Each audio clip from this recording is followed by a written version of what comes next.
Damn books are heavy, man. Damn books cost too much. All I got left is train fare home. Hey, Hill, you got any money? So? You gonna buy me lunch? Oh, no. How about some redistribution of assets here instead? Say what? Little game of chance? Ooh, not the way I play it, knucklehead. Yeah. Yeah, we got some time before class. I'm in. All right. What do you say, Hill? We got to have a fish. I'll watch, thanks. Watch and learn. Watch and learn. Yeah.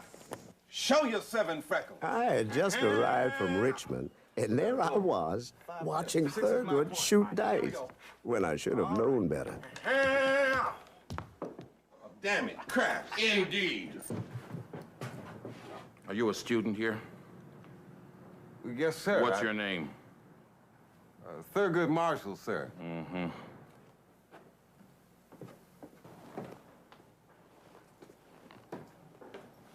Where were you? What was I supposed to do? Whistle? Who the hell was that? That would be old Iron Shoes, dean of the law school. Dean Dean.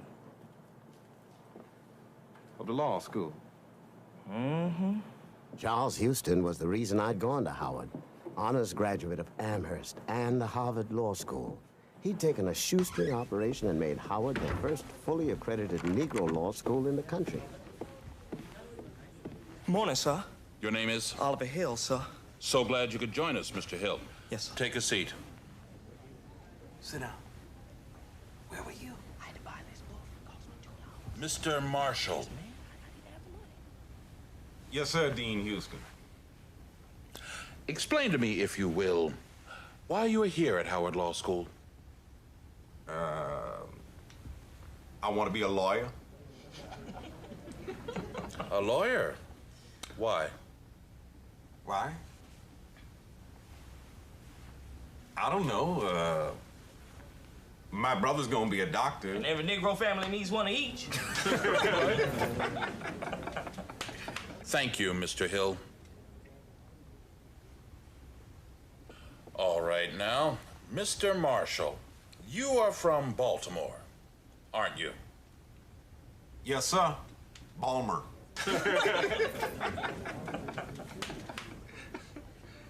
Why are you paying, Mr. Marshall, to attend our little Howard Law School and not going tuition free to the prestigious University of Maryland?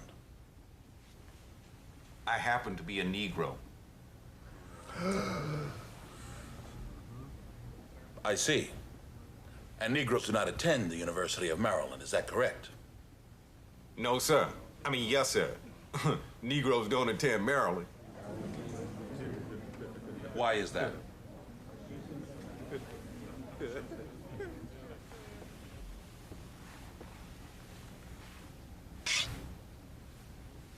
Who knows what that signifies? A lawsuit. Down south somewhere. Louisiana, wasn't it, sir? That's right, 1896. What was it about? Jim Crow. That's a label, not an explanation. Segregation, sir. Plessy, Mr. Hill, is why you ride here from Richmond, Virginia in a racially segregated train. Plessy, Mr. Durham, is why no one in this room can eat in most of the restaurants here in the capital of the world's greatest democracy. And Plessy, Mr. Marshall, is the reason it is against the law in 17 states for black children to go to school with white children. There are 2 kinds of lawyers, gentlemen. There are my kind, and there are parasites on society. My kind of lawyer is going to be a social engineer. My kind of lawyer is going to be a fighter for social change. My kind of lawyer is going to find out everything there is to know about Plessy, because Plessy is a dragon gentleman, and my kind of lawyer is going to go out and slay it. That's why you're here, Mr. Marshall. Or it had better be. And if it's not, you'd better pack up and leave right now, because you will not make it. I want each one of you to take a look to your right. What? Now look to your left. What's going on? In 3 years, 2 of you won't be here. I notice that some of you are sporting men. Well, those are your odds. He called you a parasite? Yeah. And what did you do to deserve that? Nothing. Barely caught me shooting craps. Thurgood, your mother sold her engagement ring so you could go to Howard. Don't you go messing around like you did in college. Buster, honey, I did well in college. Yeah, finally, after almost getting kicked out.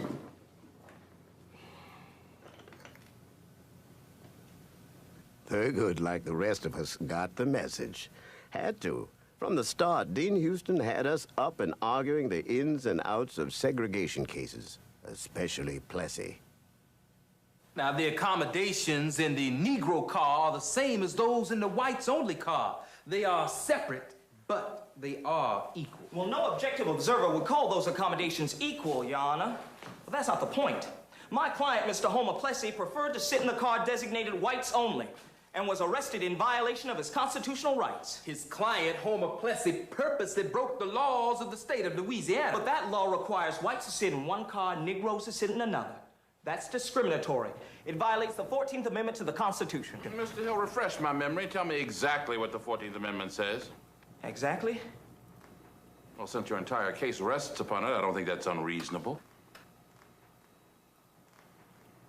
No state shall make or enforce any law which abridges the privileges of citizens of the United States, nor shall any state deny to any person the equal protection of the law. Okay, counsel. What does the 14th Amendment have to say about the segregation law that Mr. Plessy broke? The 14th Amendment says that the state of Louisiana can't legislate away the rights and privileges given him by the federal government. And just what rights are we talking about? The right to be treated the same as any other person. Not as a second-class citizen, a social... Parasite. I mean social inferior. Look, under the 14th Amendment, the law can't deprive us of freedoms other people have, simply because we're Negroes. Well, can it? No, now, the Supreme Court ruled 8-1 that they can keep you from going places white people can go. Racially separate facilities may be maintained by the states as long as they are equal. Segregation is not discrimination. So, everybody's equal, but Negroes can be treated like outcasts. That's just... The Supreme Court said that the guarantee of equality has limits. It does not require social equality. But I don't see how that comes from the 14th Amendment, Dean Houston. Oh, they said that was self-evident. Self-evident? What, that white people are more equal than Negroes? Well, the courts thought that was all in your mind, Mr. Marshall. And I quote, "The assumption that enforced separation stamps the colored race with a badge of inferiority," they said, "is solely because the colored race chooses to put that construction upon it." Wait, so... Easy, Mr. Marshall. Lose your temper, lose your case.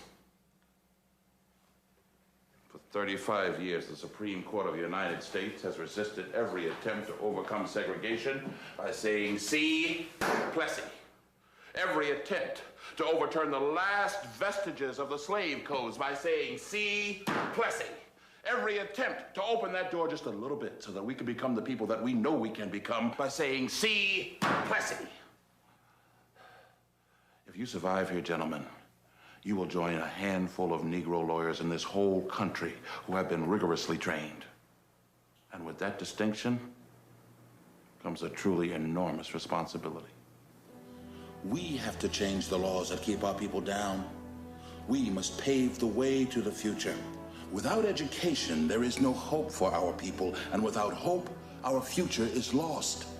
So we must use the power and the logic of the law to stop the humiliation and the crippling of our children in disgraceful segregated schools.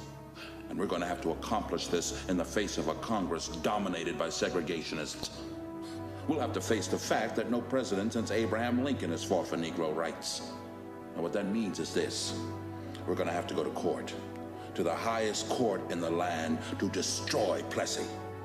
And we're going to have to be twice as good as the white lawyers that oppose us at every turn. We must not give in. We must not fail. Gentlemen, congratulations to all of you. My 9 survivors. the men of the class of 1933.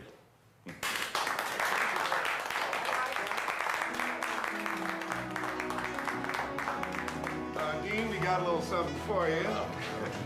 Well, We'll find your old iron shoes out back.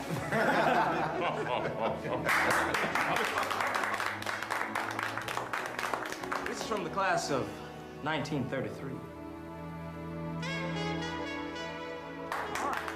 When Houston said we must not fail, he meant it. After graduation, he went to New York to work for Walter White and the fledgling NAACP. His job, to direct the legal assault on segregation.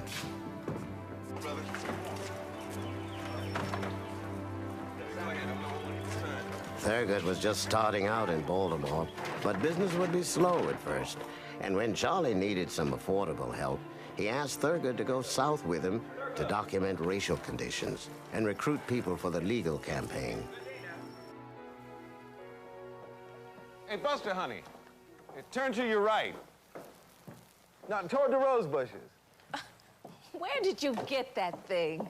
Ah, I picked it up for Charlie. Hey, now, come down here now. What do you mean? Well, this is for our trip. You're taking a movie camera down there? Well, yeah, Charlie wants to document how bad things are down south. You know, drum up a little support for the legal campaign. You're taking a big risk. Those crackers are crazy enough, Thurgood, without you running around pointing a movie camera at things. Hey, I'm getting combat pay. Listen, Thurgood, I know this is important and I know Charlie needs you. But you be smart. Look out for yourself. I need you too. Hey, I'll be back. Don't gamble away all my money. I'll love you forever.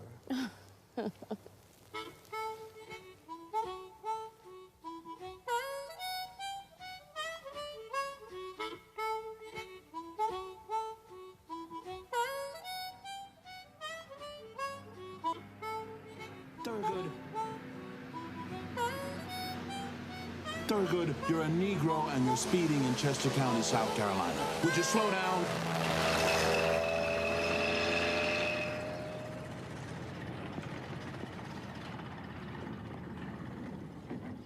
All right, boys and girls, study your reading lessons while I talk to Reverend Roby and these gentlemen.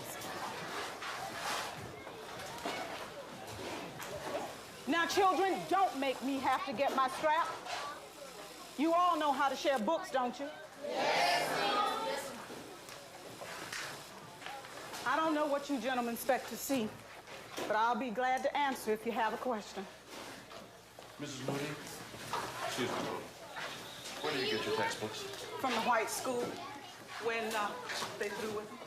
the county won't provide new ones. The county don't provide nothing, sir, but my salary, such as it is. And most people around here too poor to buy books. Children, you are late again. The day walks 4 miles. Most of the children attend regularly? Yes, sir. Most for the full term. And how long is that? After cotton harvest up to planting time, about 3 months. How many go on to high school, would you say? Mr. Houston, we ain't got no colored high school in this county.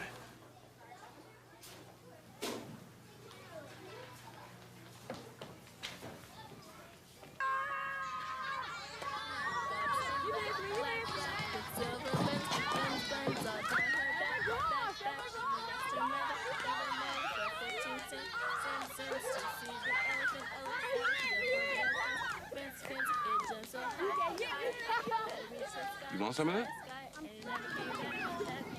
Go ahead.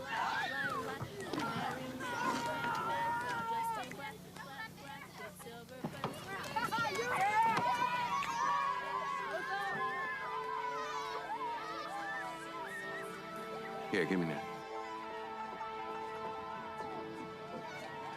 You did all right. Take this peel off, see?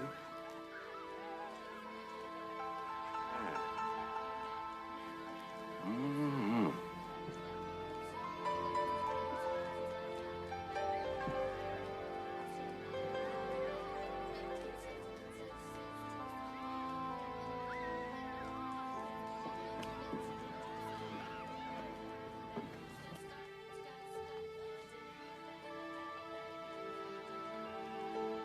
It was easy documenting conditions.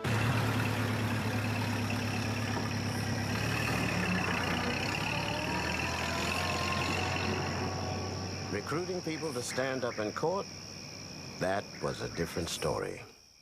I appreciate y'all coming out here tonight. I got two friends that I want y'all to meet from up north. Mr. Charles Houston here, who is the head lawyer of the NAACP. And NAACP? Mr. Thurgood Marshall. Excuse me.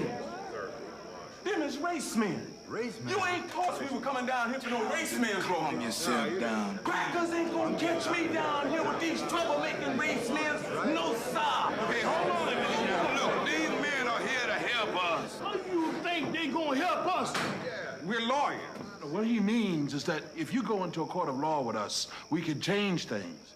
You can't change no white peoples down here, mister. Sir, what we're trying to say is you have rights, and white folks are denying you those rights. They rich people talk like you.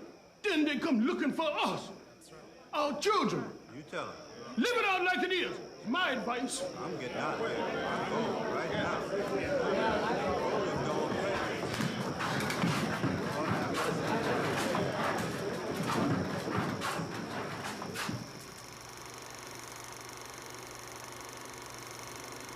This is Chester, South Carolina. 68 pupils in one room. Maybe a dozen books. No desks, no equipment. This is a white school. 1 mile away.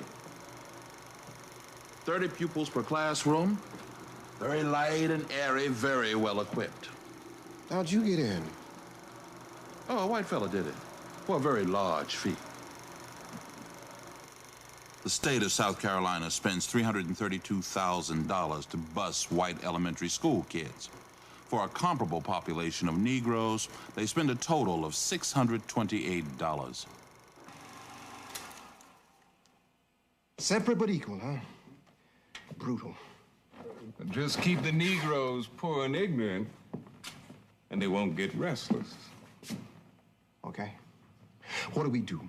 Where do we start? Well, now, Walter, we can't start down there. Segregation is absolutely taken for granted down there. Okay. And we can't start talking about black and white kids going to school together. That's too explosive. Are you saying there's nothing to do? What I'm saying is we can't go at Plessy directly. We have to weaken it, chip away at it first. What do you suggest? We go after the equal part first. See if we can win. Then we hit separate. I see. And if we really want to win, we stay as far away from those little kids' schools as possible. How far away? Graduate schools. Like a law school? Equal law schools. A judge should be able to get the joke, don't you think? I'm missing something. How many states do you think are likely to build a first-rate law school for Negroes just to keep us separate? They're not going to spend that kind of money. Oh, I don't know. It sounds like a long way around to me. I think I have found us a plaintiff. Donald Murray. See if you don't think he's perfect. What do you mean? We brought him here to meet you, Walter. He's waiting in my office right now. Bring him in. And where did you go to college? Amherst College, sir. I graduated with honors. And then you applied to the University of Maryland? Yes, sir. And they rejected him. They told him to try Howard. Excuse me. You have a problem with that? No. Are you ready to stand up with us, Donald? It'll take time, and there could be some trouble for you. Mr. White, I've worked hard, and my parents have worked hard to get me this far. I want to practice law in Maryland.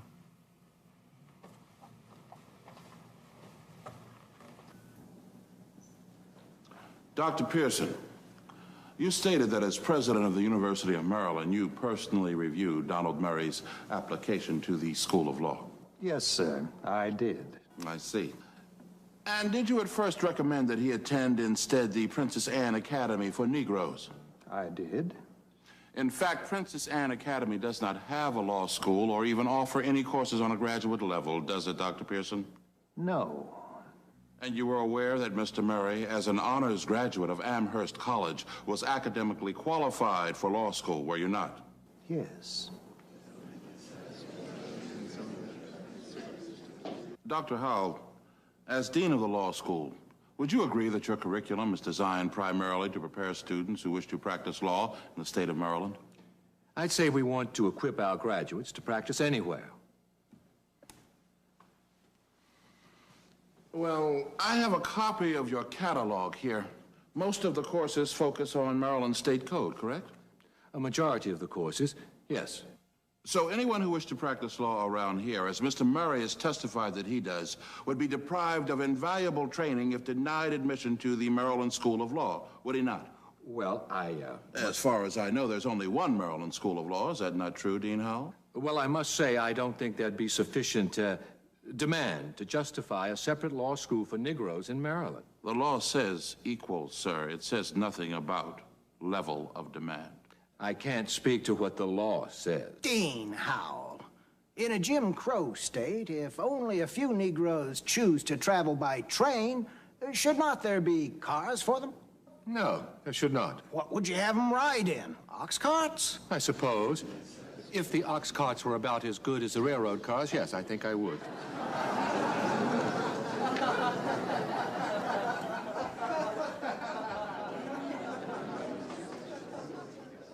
Now, Your Honor, we are not here to challenge the Plessy decision. Although many rulings have supported the separate part of separate but equal, the equal part has never been tested to see if equal means equal. And so we are testing it here and now. This court herewith orders President Raymond Pearson to admit Donald Murray, colored, to the law school at the University of Maryland. They won.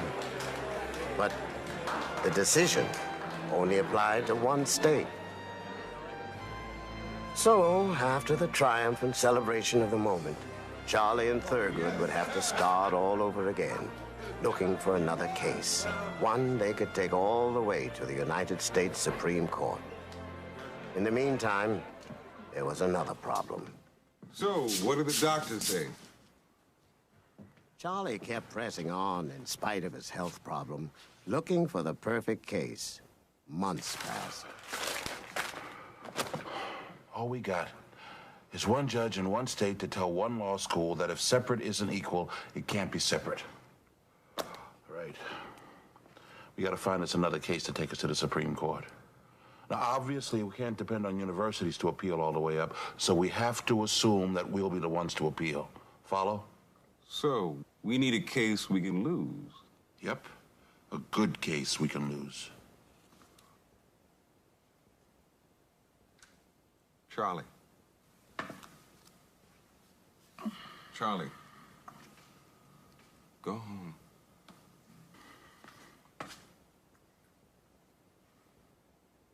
Finally, they found Gaines versus Missouri, the case that got them to the High Court in 1938. There, Charlie argued that segregating states should be required to provide Negroes with equal educational facilities.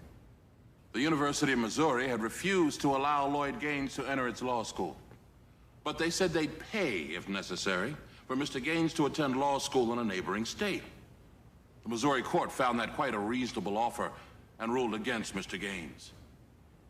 Your Honors, if Missouri offers its white citizens a law school, it must also offer its Negro citizens a law school every bit as good. And it can't dismiss the problem by saying to Mr. Gaines, now you just run on over to Kansas, Nebraska, or Iowa, and they'll take care of you over there. Missouri itself must provide for Mr. Gaines. Henrietta, Charlie's new wife, watched as Charlie got the court to agree. His strategy had worked, and we were right on course. Until... Look, you're gonna have to take care of yourself, Charlie. You can't fool around with a heart condition. Now, we'd pick up more of the load if you'd let us. You're gonna pick up more than that, Mr. Marshall. I'm leaving the NAACP, and you're gonna take my job. Wait, Charlie. I'm only 30 years old. I'm still an apprentice. No, we gotta find somebody else. Who knows the strategies better than you? Who found the plaintiffs? Who researched the law? Who mapped out the plea? Now, you know everything I did under your guidance. And you will still have that. You don't have any choice, Mr. Marshall. I already talked it over with Walter White.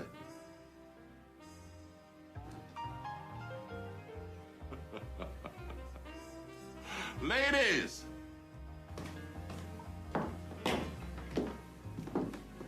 Somebody cheer this man up. Poor fella just got a promotion and he feels depressed. A promotion?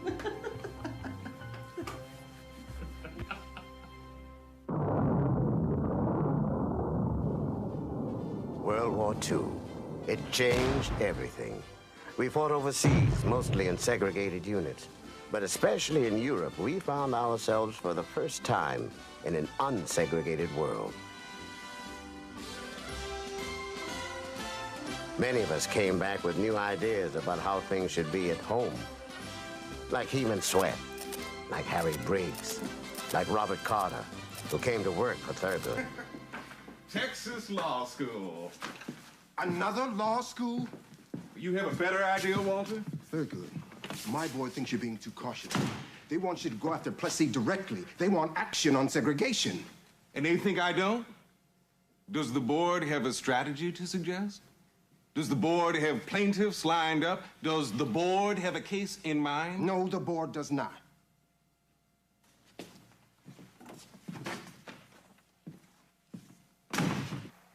Did you listen to the fight last night, Charlie? Oh, that's Sugar Ray Robinson, and that's a boxer. Lightning hands, and jabbing and popping. Piling up points. He's quick, but he buys his time.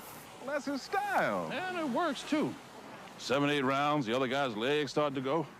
Sugar Ray moves and puts him away. Yeah, you know. Well, Walter White wants me to be Joe Louis. One shot, haymaker. How's that? Well, he still thinks his Sweat case ain't worth it. Heman Sweat, the guy they put in the basement? Yeah. Thurgood. Maybe it's time for you to press the court, find out what equal really means. For instance, who does Sweat talk to? Discuss things with when he's alone. One step at a time, remember? Okay. Your Honors, Heman Sweat, a resident of Texas, desired merely to obtain the best legal education the state had to offer. He was denied admission to the University of Texas Law School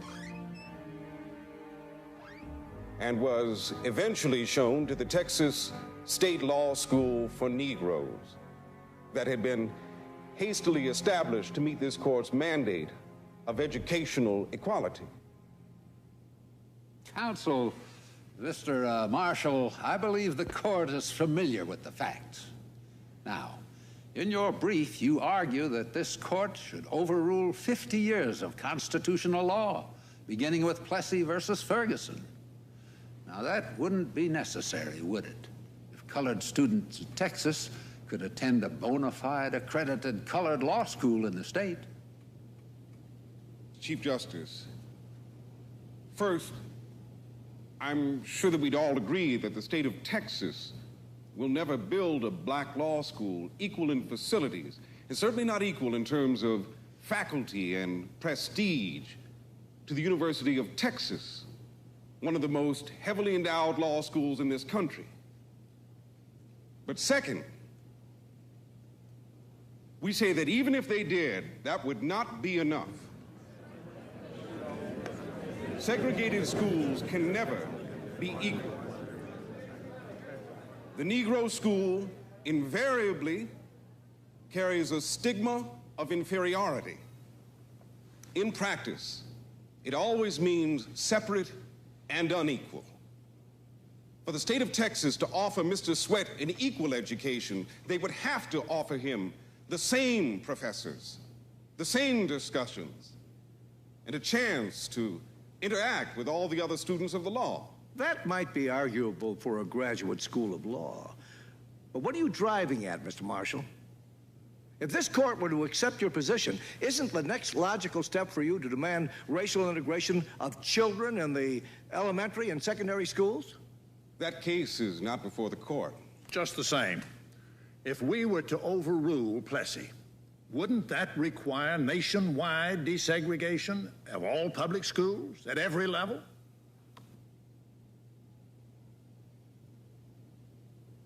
That would be the broadest possible reading. Well, Mr. Marshall, are you asking for that broad relief? Or simply for a ruling in favor of your client, Mr. Sweat?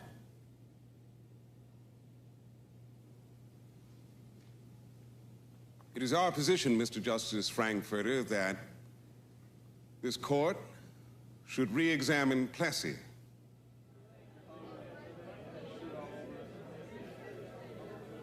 However, foremost in this case is relief for Mr. Sweat.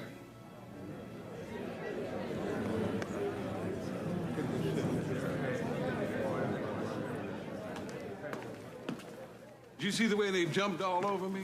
Did that tell you something? Thurgood, Henrietta's been trying to reach you. Charlie Houston had a heart attack.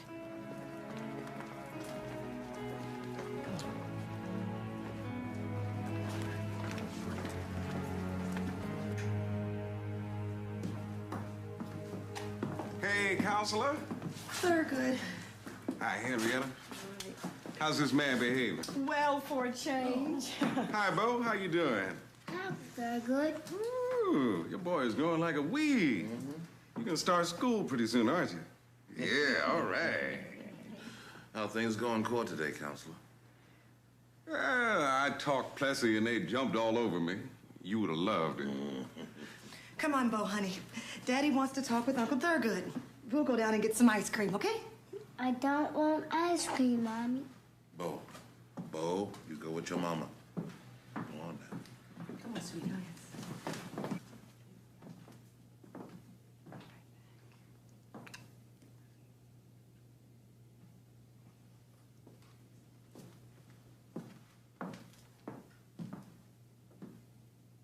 Very good.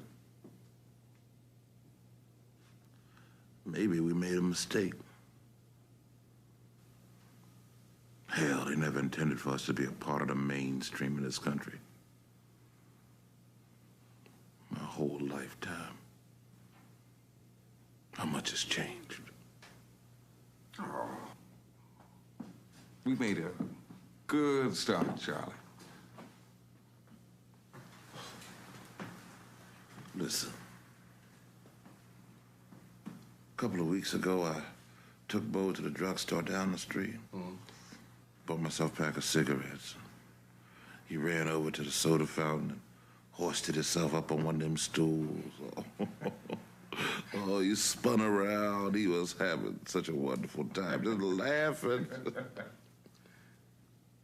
This fat, red-faced soda jerk comes swooping down on him and says,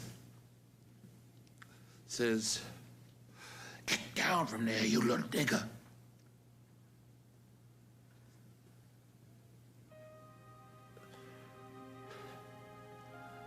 I looked at Bo. He looked at me.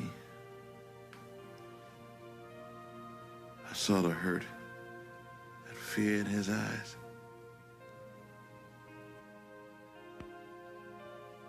What could I do? Nothing. Nothing.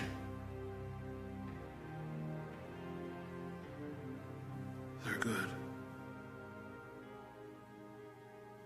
Look after my boy.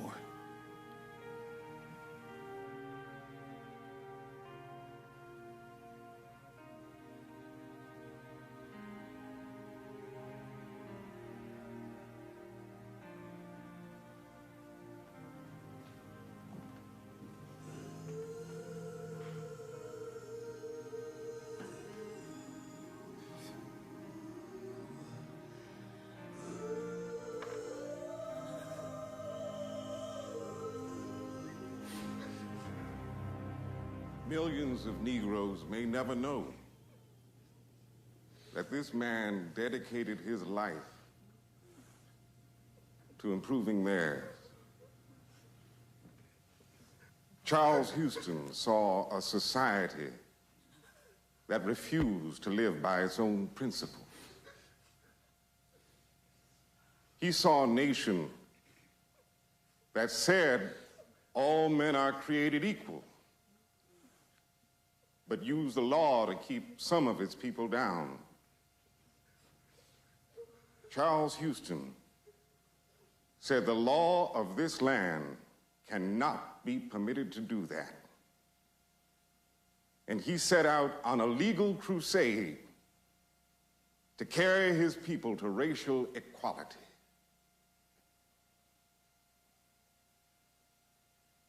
Charles Houston inspired and trained dozens of lawyers.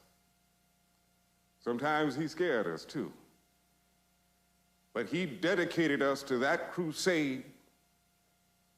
Now we, those lawyers, we are the true heirs of Charles Hamilton Houston.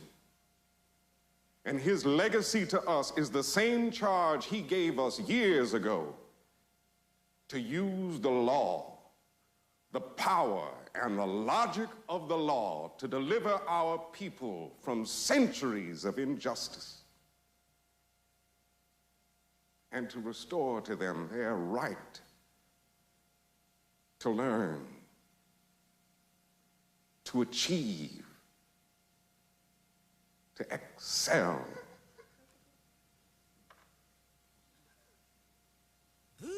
And to be respected as human beings.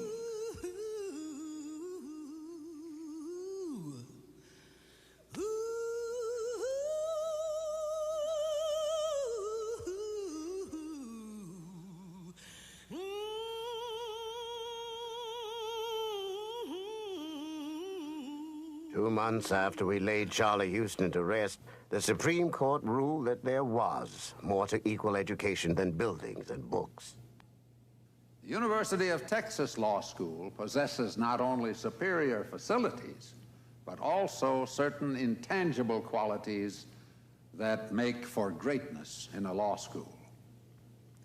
These qualities include reputation of the faculty, standing in the community, and prestige. Therefore, Heman Sweat is ordered admitted to the University of Texas Law School. However, we do not reach the petitioner's contention that in the light of contemporary knowledge respecting the effects of racial segregation, Plessy versus Ferguson should be re-examined. Well, Thurgood, you were right. You got him to take a big step beyond equal facilities there. No, you were right, Walter. We got to go after Plessy directly. We got to say that's what we want, and we can't give them any way to skip around it. Well, I don't know how the hell we're going to do that, but that's what we got to do.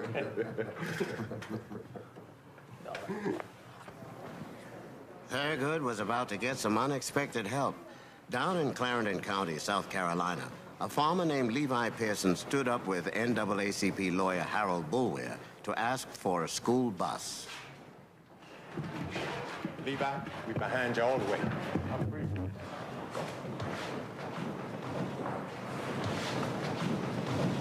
All rise.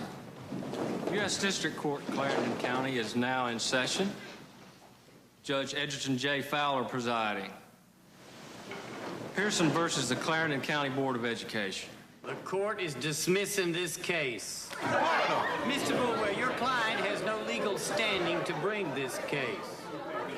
Your Honor, Mr. Pearson has 2 children in school District 26. Mr. Pearson's farm is on the line between District 26 and District 5. And according to tax receipts presented to me by the defendant, he pays his property taxes in District 5, which is his legal residence. He sends his children to the wrong school, and he's not qualified to bring this suit. If it pleases the court, the evidence in this case is not limited to where Mr. Pearson pays his taxes. Counselor, you are out of order. Your case has been dismissed. Bailiff. Wait a minute, Your Honor. This ain't right. All we asking for is a school bus. Your Honor, Levi Pearson's children are in my classroom in District 26, and they've been there for years. Now, you just hold it right there. You want me to put you away for a while? Next case, Zimmerman versus McKay. Looks like some of our Negroes don't even know where they live.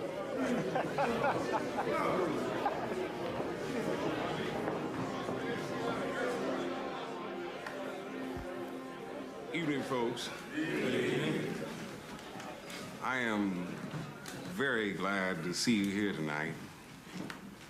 It is a vote of confidence, which we may not entirely deserve after Mr. Pearson's court experience. Mr. Marshall, we made a mistake. So did we.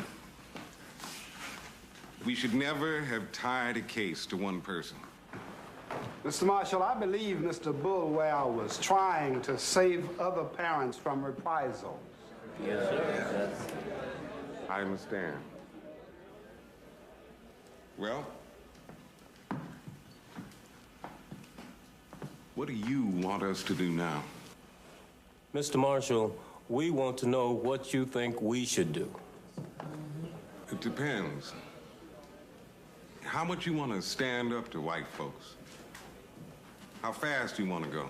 I was raised on Booker T. Washington's advice. Be industrious and law-abiding. Don't give the white man any cause to abuse you. Now, I followed that advice for 40 years. Then I stand up with Levi, and they burned my house down. I was in the Army, fought the Nazis for 3 years. And the French peoples appreciated me, treated me like a man. And then I come home, and I'm treated like dirt. I went to court with Levi, and the man fired me and my wife from our jobs. Now, I believe that you all came here tonight to start trying to change things for your children. Yes, sir. Huh? Yes, sir. I know you did, Harry Briggs. Yes, sir. I'm here to stand up for my children. Okay. Now, you asked the school board for a few buses. Yes, sir. Now, do you want to try for equal books? And equal teachers' pay?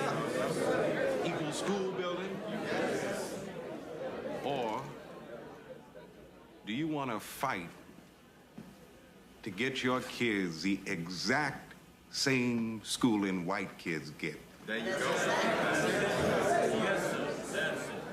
Now, the only way you're going to get that is in the same school, together.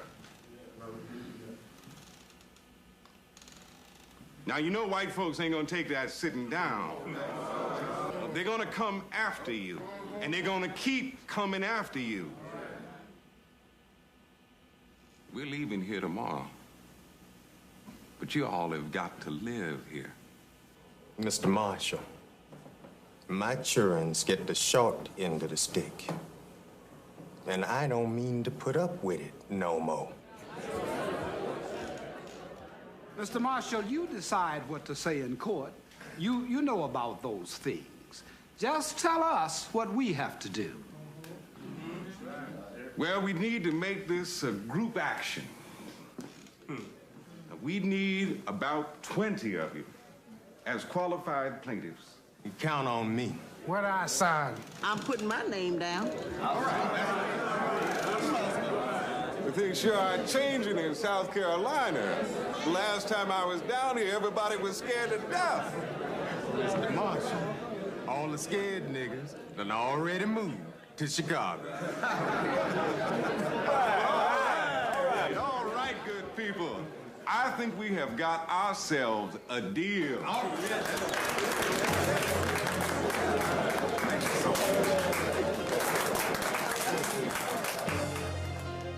Thurgood went back to New York and gave Walter White what he had been waiting for. In June 1950, the NAACP announced a bold new initiative, An all-out attack on school segregation. They were going after Plessy itself.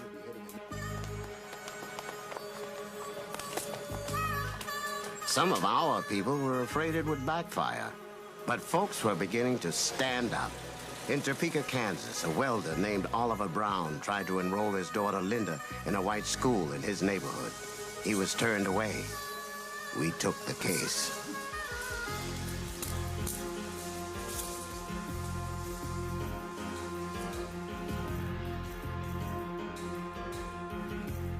In Prince Edward County, Virginia, Barbara Johns, a junior at rundown Moton High School, led the entire student body out on strike. Carrie, you go first. Tell them what we saw at the white kids' school, and I'll tell everybody we want them out on strike and to stay out until we get some action.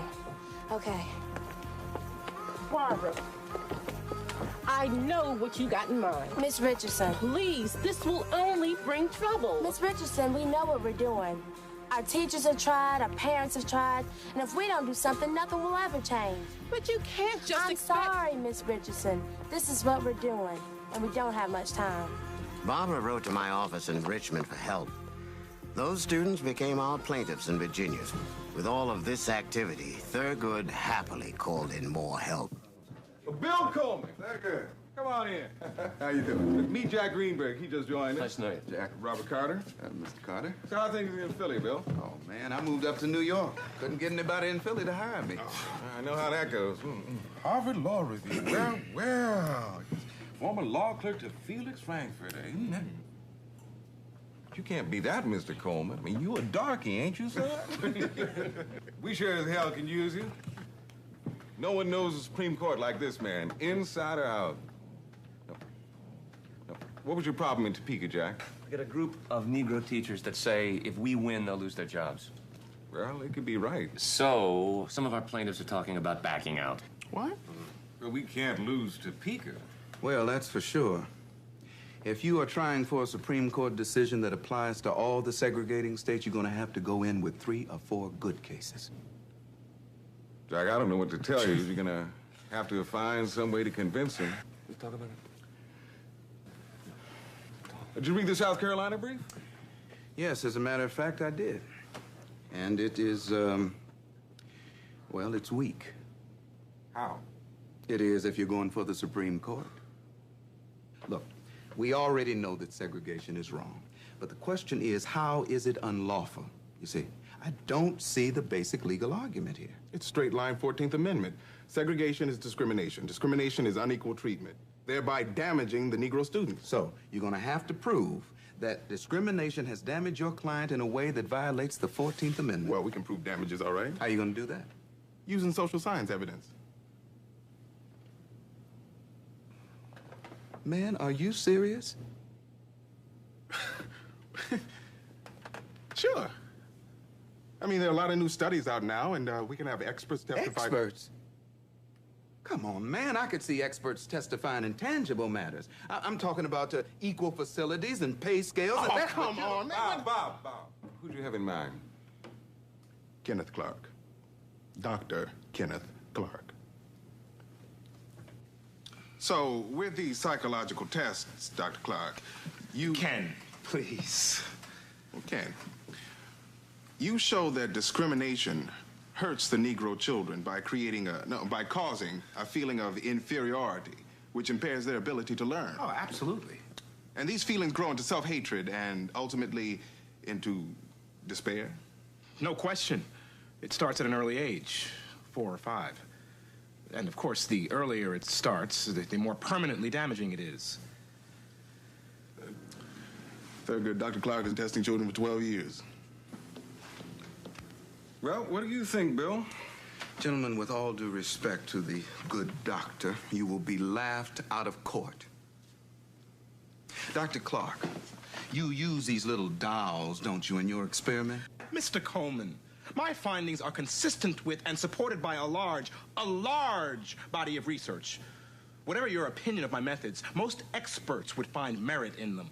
Gentlemen, if you are going to succeed at the Supreme Court, you are going to need Mr. Justice Frankfurter on your side. Now, that is a fact. Felix Frankfurter will not buy anything that is not grounded in precedent.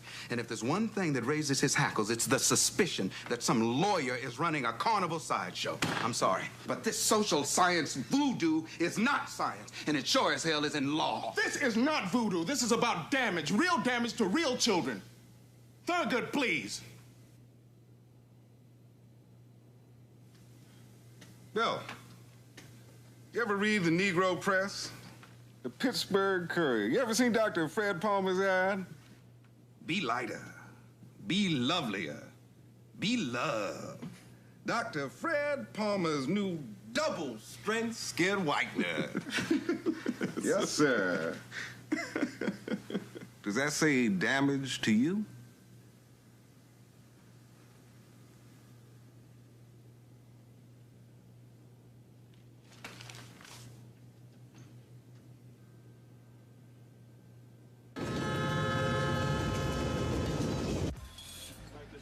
Thank you. Now, I knew your father, Mr. Marshall. Oh, yeah? You don't look that old to me. Oh, yes, sir. He taught me all the tricks. Well, you know, you worked this job for a while, didn't you? That's right, a couple of summers. Yeah, I remember my first day. White man that hired me gave me a pair of pants, came halfway up my shins. I complained to the head steward, and he said, boy, they can get a man to fit those pants a lot easier than they get some pants to fit you. You're just gonna have to try and scrunch down in them a little bit more.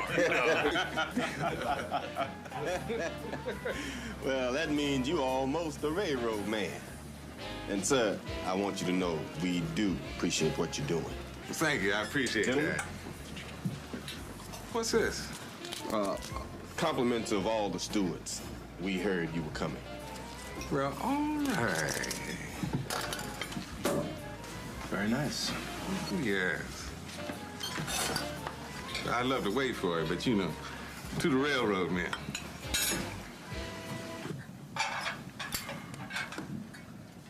One sugar, please.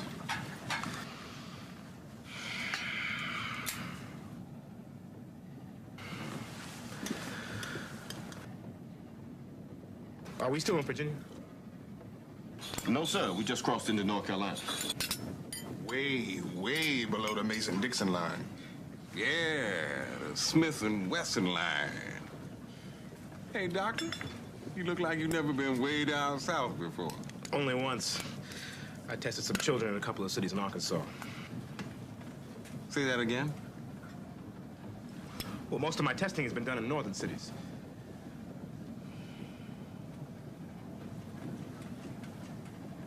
You mean you never tested rural black children in the South? No, I haven't.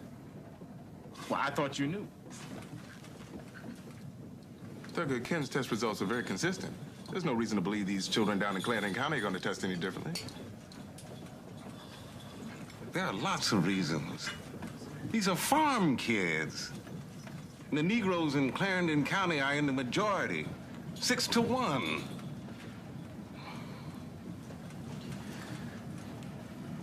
In 4 days, we go into court in Charleston, maybe without a case.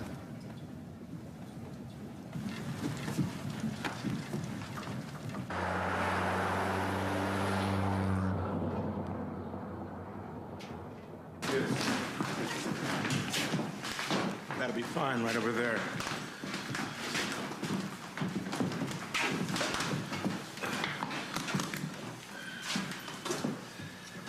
Cost me 50 cents a piece at a 5 and dime in Harlem. Hey, I'll be the lookout.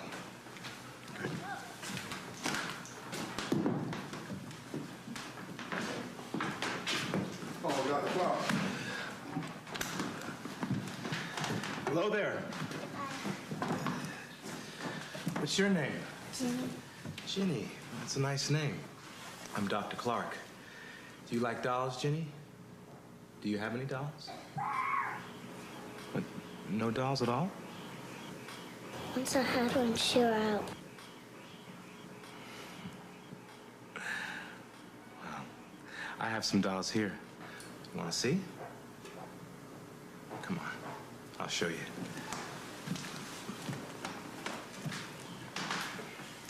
Do you want to play a game with dolls? Okay. I'm going to ask you some questions, and you tell me the answers. You ready? Okay. Which one is the boy doll? And which one is the girl doll? Good. And which one is the colored doll?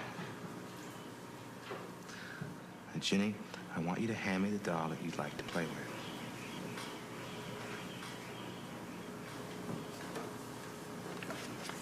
This one.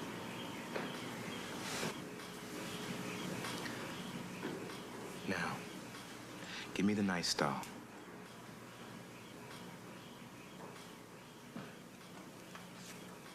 This one.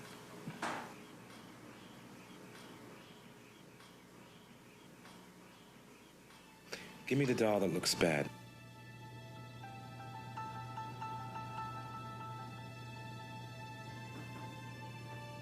All right.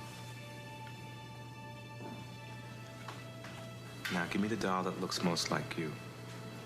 Like me?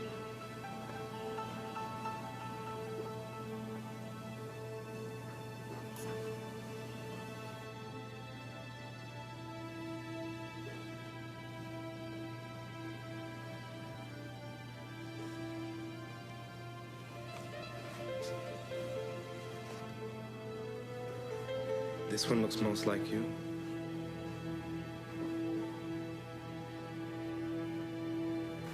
Give me the doll that you would rather play with, Eloise.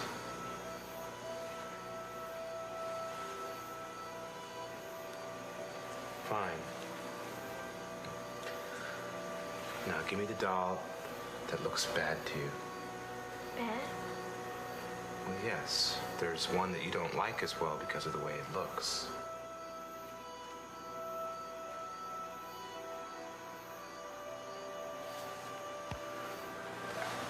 Eloise.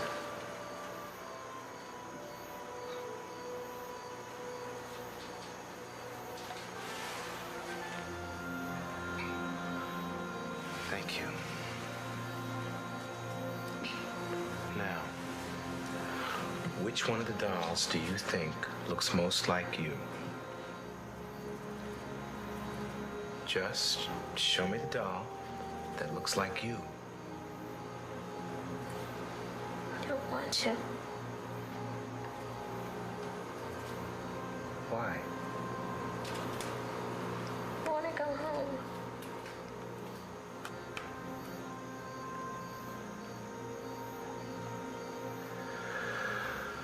Oh, boy.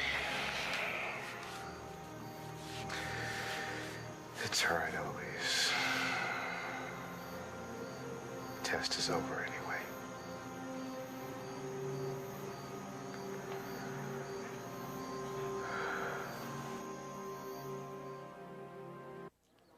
May 1951 was our first real test in court. Negroes stood in line and packed the court in Charleston to hear what we had come up with to fight segregation. As risky as Thurgood knew it was, our strategy in each case would rest heavily upon the testimony of social science experts. If it pleases the court, before we begin these proceedings, I want to make a statement. Now, we concede that the educational facilities for the colored children in Clarendon County are not equal to those of the white children. May it please the court, this is just an attempt to sidestep the issue. Your Honors, the legislature has just passed Governor Burns' bill to finance the equalization of schools. All we ask is just a reasonable time to achieve those goals. Your Honors, that has no bearing on this trial. Now, we contend that these schools are not merely physically unequal. We will show that segregation, in and of itself, is a form of inequality. Order! Order in the courtroom! Your Honors, this state-sanctioned, state-mandated discrimination wounds and cripples innocent children. It denies those segregated the equal protection of the law, which under the 14th Amendment is the birthright of all American citizens. Order! I'll clear this courtroom. Okay, Mr. Marshall. We'll hear what you have to say.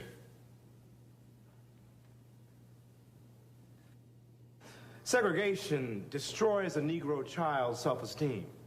Because he is constantly reminded that he is an inferior human being, he may come to despise himself and hate the whites.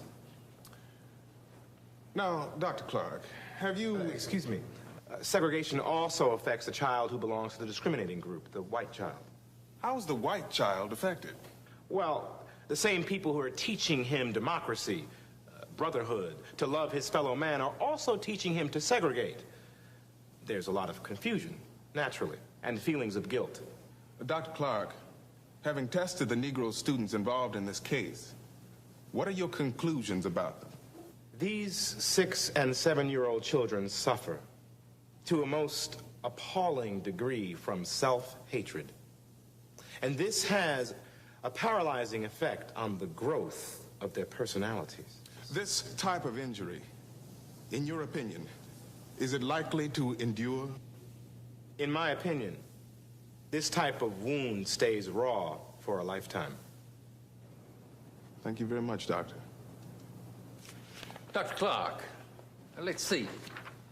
Now, you talked to how many children last week? I tested 26. 26 you talked to.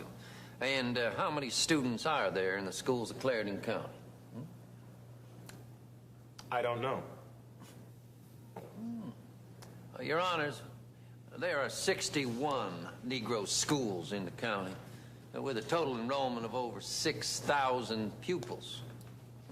Now, Dr. Clark, do you think 26 is a fair sampling? Yes, I believe it was. And these 26 students' responses forced you to the conclusion that they were being irreparably damaged by attending segregated schools in Clarendon County?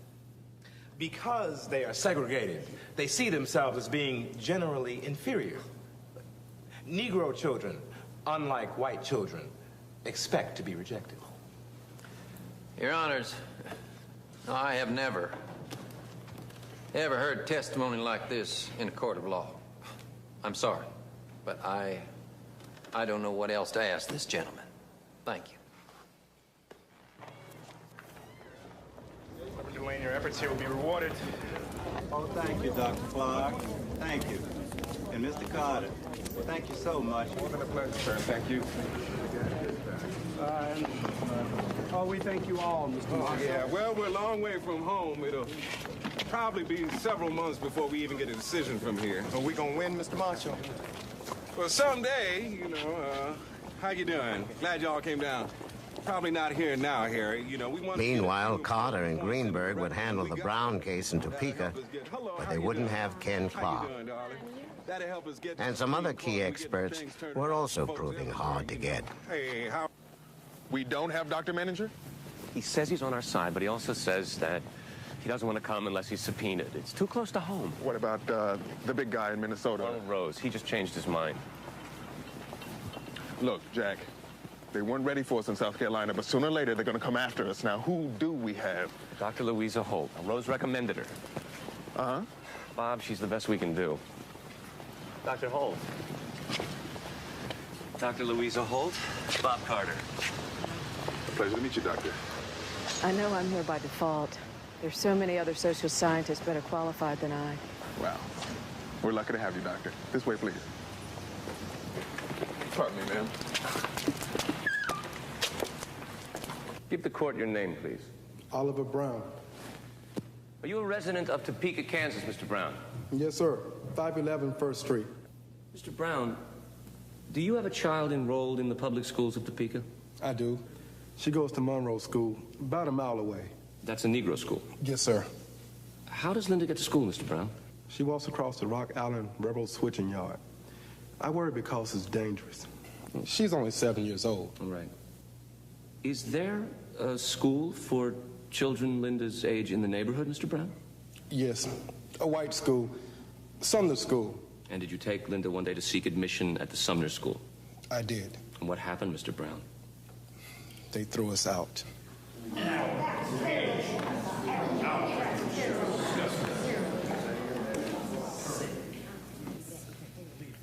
Now, Mrs. Holt, you say that the mere fact that Negro students attend separate schools makes them inferior?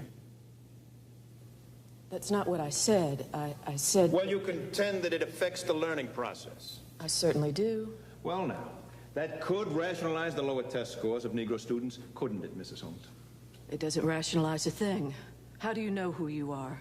You get an image of yourself by how other people react to you, what they say about you. If day after day you face nothing but negative responses, you have to begin to internalize them. You feel inferior. I see. Now, Mrs. Holt, you are aware that here in Topeka, the students are, in fact, integrated at the junior high level? Yes, of course. And I suppose you're going to tell me that that doesn't correct your problem? It's not my problem, Mr. Goodell. But absolutely, that does not correct it. The earlier such a deep wound is inflicted, the less likely it is ever to heal. But the real problem is... Your Honor... No, I'll let her finish. What is most destructive about school segregation at any level is that it's legal. Its legality makes it more destructive?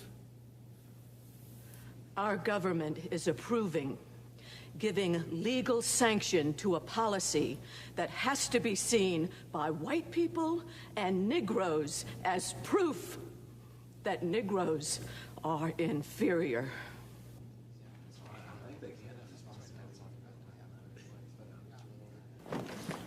Well, I must admit, she was a tiger. See the way Judge Huxman listened to her. Goodell could lay a glove on her. Well, all I can think now is the bad guys must be saving their best shots for Virginia. Bob Carter was right. The attorney for Virginia, T. Justin Moore, had scouted the earlier trials, and he was out to whip and humiliate us if he possibly could. Dr. Shine, you have testified that in a survey of psychologists, a majority agreed that enforced segregation makes Negroes feel inferior. Is that correct? That's correct, Mr. Moore. 90%. Dr. Shine, let me ask you, just how do you spell your last name? C-H-E-I-N. What kind of name is that? Oh, are you asking, am I Jewish? Yeah, I am. All right. Let's take the Jews. They have been discriminated against, have they not? Yes. Is your view then that Jews also feel inferior as to status? Oh, yes, sir. You really believe that? Now, I not only believe it, but I have evidence to that effect. Yeah, as a matter of fact, in the social science literature, the very notion of self-hate first appeared in connection with the study of Jews. Tell me, Dr. Clark, why can't the Negro have great pride of race? Why does he want, I suggest, to be a suntanned white man? Objection! Excuse me, Your Honor. I would like to answer that. Go ahead. What the Negro wants is to be treated like a human being. The Negro, Mr. Moore, will take pride in being a Negro when his own government stops humiliating him. Dr. Clark, these 16 Prince Edward students you interviewed, they give you the answers you were looking for? What are you asking me? Excuse me, Mr. Moore. Dr. Clark, did you select or coach any of the children? No, Your Honor. Can you seriously ask this court to believe that your interviews prove anything at all? Except that kids, all kids, whatever their color, like to complain about their school. Now, how can you dignify this farce by describing it as evidence? Objection! Oh, I'll withdraw that question. But, Your Honors, we're not going to allow this so-called expert testimony to go into the record unchallenged. We'll call our own witness, who will prove conclusively that there is no sound scientific basis for it. Dr. Garrett, you are president, are you not, of the American Psychological Association? I am. And you are head of the Department of Psychology at Columbia University? I am. Very well then, Dr. Garrett. Have you known any of the plaintiff's witnesses previously? I have. Several have been my students, including Dr. Clark. Then, Dr. Garrett, as a world-recognized authority in social psychology, and as Dr. Clark's mentor, do you see his test results presented here as proof that segregation stunts a student's emotional growth? Pains me to have to say this, but I find no such proof. Dr. Garrett, can a Negro get a satisfactory education in segregated schools? Yes. In fact, it seems to me today in Virginia, given the customs of its people, that Negroes will get a better education in separate schools, given equal facilities. Now, Dr. Garrett, segregated education has been represented here as something alien in our democracy. Do you see it in that light? The principles of separation education are well established in America. Boys and girls are taught in separate schools. Catholic children attend parochial schools. Jewish children go to Hebrew schools. No stigma attaches. Thank you, Dr. Garrett. Dr. Garrett, do you know of any situation involving segregation of Negroes where the stigma of inferiority has not attached? I don't think any such stigma need attach. I think if the Negroes had equal facilities in the high schools of Virginia, the Negroes would develop their schools up to the level where they would not want to mix. They would develop their sense of dramatic art and music, which they seem to have talent for, and athletics. And they would say, we prefer to remain as a Negro group. I would like to see that happen. I think it would be poetic justice. Let me ask you directly, Dr. Garrett. Do you believe that Negroes are inherently inferior to whites? Oh, I'll object to that. No, I'll allow it. Well, I can't. No, of course not. No further questions, Your Honor. 1 week after the Virginia trial was done, decisions from all the lower court cases were in. No surprise in South Carolina. We lost in Virginia, too. This court finds that racial separation in Virginia rests neither upon prejudice nor caprice, but for generations has been part of the customs of her people. We have looked... But from the judge in Topeka, Kansas, came some hopeful words. Segregation of white and colored children in the public schools is detrimental to the colored children. The impact is greater when it has the sanction of law. However, in the recent Sweat case, the Supreme Court made it clear that it was confining its rulings to graduate schools only. Plessy has not been overruled and is still the authority permitting a segregated school system in the lower grades. Therefore, the plaintiff's prayer for relief is denied. So he's saying, but for Plessy, he would have ruled in our favor. He's saying he can't reverse Plessy. But the Supreme Court can. Well, we'll just have to see if those 9 distinguished white men want to talk about it.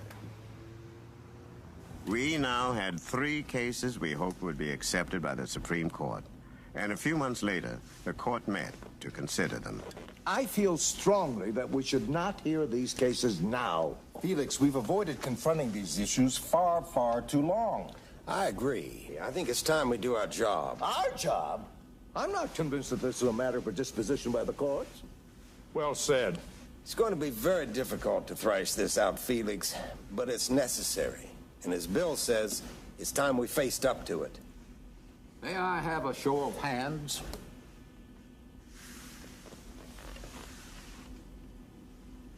We seem to have the necessary 4 votes.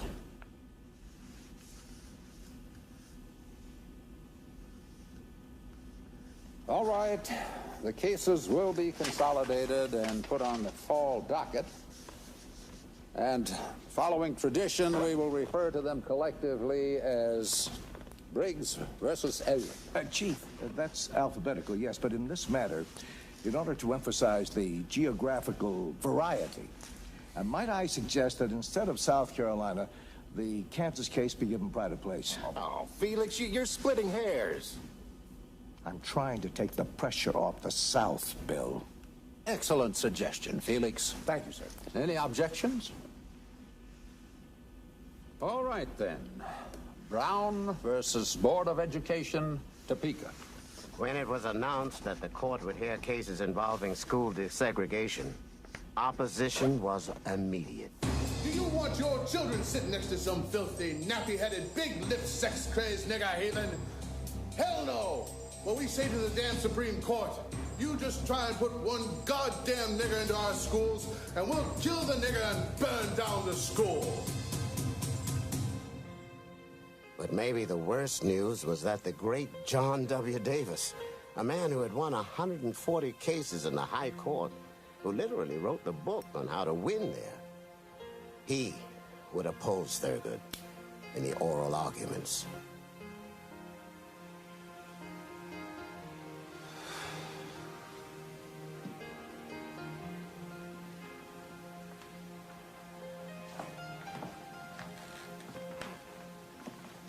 You don't smoke enough all day, now you gotta stay up and smoke all night, too?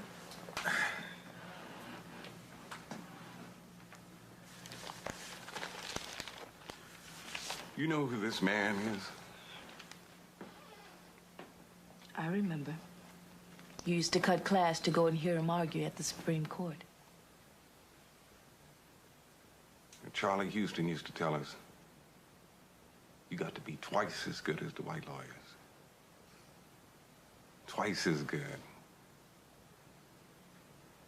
Hell, a lawyer never lived who was twice as good as John W. Davis.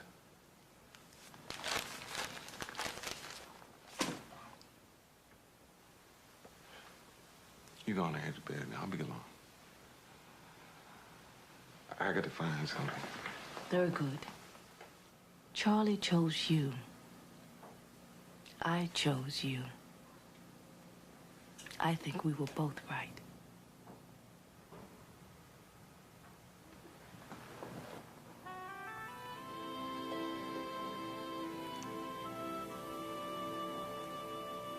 You'll be ready for it. Yeah.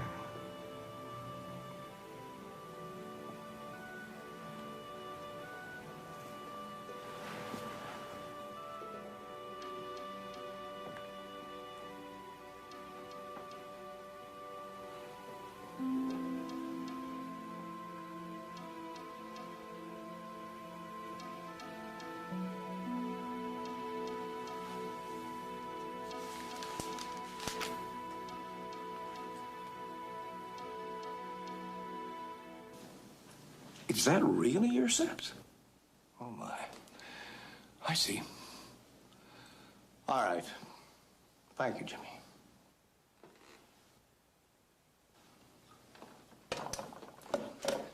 I'm sorry I took so long. Oh, I hope this isn't cold. What a handsome man. Best in the business. But I wish we didn't have to go ahead with this case at all. That was the governor of South Carolina. I can imagine dear Jimmy Burns getting upset. This is a threat to Dixie as we know and love it. Well, you don't understand, dear. Jimmy is going to have to make an announcement today that he'll close the schools rather than desegregate.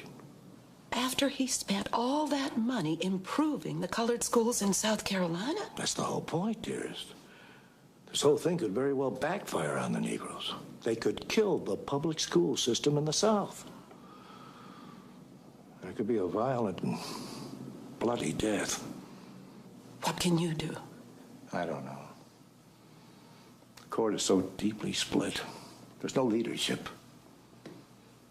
And if Douglas and Hugo Black get their wish, well, it smells like disaster to me.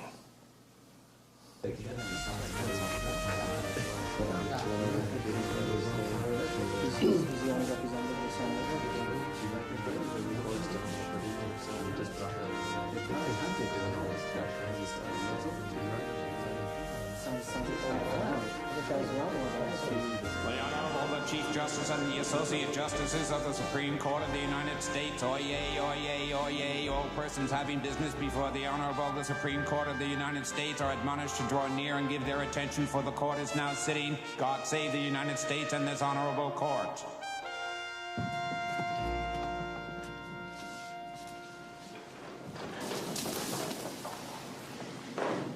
Your Honors, state laws which require racially segregated schools deny Negroes equal protection of the law. Now, the lower courts in South Carolina, Kansas, and Virginia all cited one Supreme Court decision, Plessy versus Ferguson, which we contend turned its back on the 14th Amendment. The Plessy doctrine relegated Negroes to second-class citizenship and has been used ever since to keep Negroes down. We believe that Plessy should be overturned. Now, this court has itself recently contradicted Plessy. In Sweat versus Painter, you found unanimously that what the University of Texas had denied Mr. Sweat extended far beyond equal facilities. You said unanimously there is more to equal education than the same books and similarly qualified teachers. You recognized unanimously certain intangibles in law schools, like reputation, standing in the community, even the opportunity to exchange views and ideas with other students. Mr. Marshall, any lawyer, certainly any justice, knows from experience the importance of those factors in a graduate school of law. But I think we've been through this before. What do they have to do with children and public schools? Your Honor, we argue that Negro children are especially handicapped by laws which set them apart. Now, you've seen in the records from the lower courts abundant expert testimony from eminent social scientists confirming the psychological damage caused by segregation. Schooling, which should enrich the lives of Negro children, open doors for them to participate fully in our society, instead demeans them and cripples them. Mr. Marshall, I don't care how much social science testimony you have. You're asking this court to take away from 21 states the right to determine their own social policy. Mr. Justice Jackson, we're just following the court's own logic about what constitutes equal protection in the Sweat case and applying the same principle to children. Now, Mr. Marshall, surely you have to consider where these segregation laws came from. Weren't they passed for the purpose of avoiding racial friction? Well, Mr. Justice Reed, I'm sure that the people who wrote those laws would have said that. They were thinking of maintaining law and order. Mr. Justice Reed, my point is that in this century to date, no Negro has served in the legislature of any of these segregating states. But behind the school segregation laws, there are certain facts of life, certain customs, especially where there are large numbers of Negroes. Don't you think it helps us to realize that? Your Honor, I can't say it helps us. These school segregation laws reflect attitudes of the past. We're growing up in America. We're beginning to understand and accept each other better. We just fought a war together to end fascist racism abroad. We believe that the time has come to end racism at home. I reserve the rest of my time for rebuttal. Thank you, Counselor.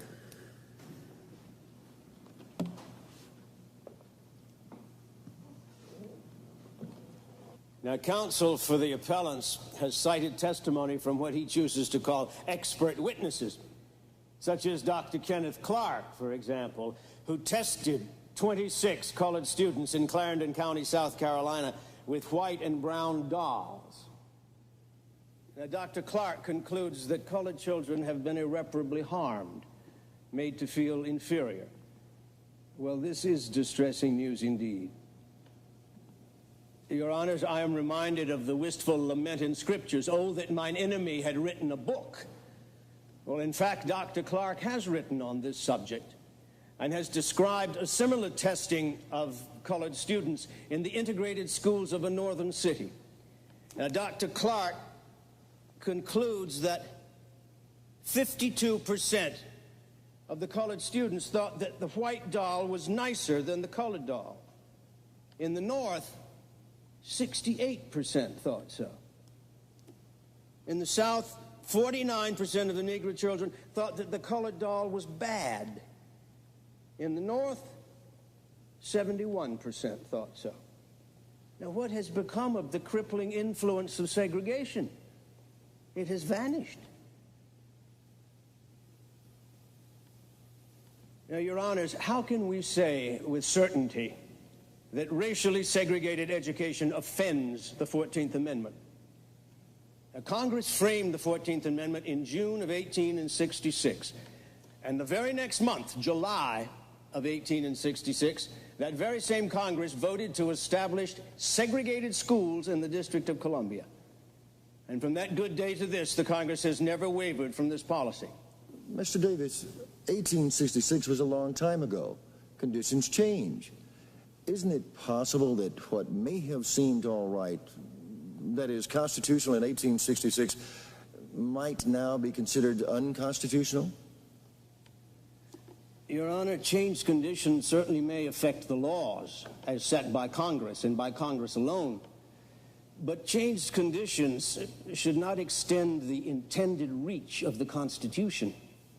As we all understand, it is the responsibility of the court to interpret the laws, not to make them. I respectfully submit that no reason is given here for this court to reverse the findings of 80 years. Thank you.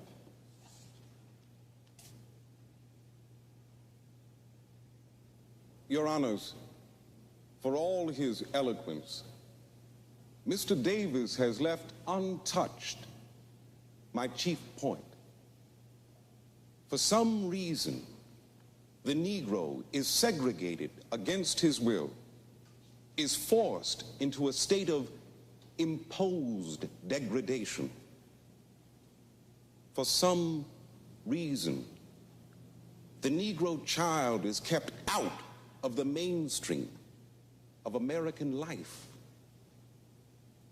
For some reason, these acts are all condoned by courts, which are supposed to respect and protect his rights as a full citizen. You're still asking for a change in social policy, Mr. Marshall. Why isn't this a matter for the Congress? Mr. Justice Jackson, we don't believe it is up to Congress to interpret amendments to the Constitution, amendments that were clearly passed to guarantee full equality before the law for all citizens. The 14th Amendment was specifically passed to guarantee that there would be no subclass of American citizenship. Now, we don't believe that Congress can vote on that. You were just saying that under the Constitution, the individual rights of minorities can never be relegated to the mercies of the majority. That's exactly what I'm saying. So if I or my child is being deprived of our rights, that isn't a legislative problem. That, we contend, is this court's problem. What we are asking, Your Honors, is that state-imposed segregation be removed, and the local school boards be ordered to work out their solutions to reassign children on any reasonable basis. Thank you. Excuse me, Mr. Marshall. You brought up the question of remedy. If we reverse Plessy, aren't you saying that would automatically entitle every Negro mother to have her child go to a non-segregated school? Automatically? Not immediately, I don't think. Well, what would happen? Would you mind spelling this out? The school boards would have to find some method to distribute children by drawing district lines, I assume. You assume? Then we would have gerrymandering of the school districts to avoid compliance. Mr. Marshall, nothing would be more foolish for this court than to have it issue an abstract declaration that segregation is bad, only to have it evaded by tricks. I agree, sir, completely. But we have to believe the local officials will obey the law. Thank you, Counselor. Thank you, sir. Good morning, Mr. Bickle. Good morning, sir. Mr. Bickle, what would you say was the original intention of the 14th Amendment? Well, I always understood that it was intended to give Negroes the same rights as everybody else. All right, now, did the framers of the amendment intend that it permit segregated schools? Well, one could assume from the Don't assume, Bickle. Yes, sir. I doubt that the framers anticipated the question, but the truth is you don't know, and neither does anybody else. But you're going to find out.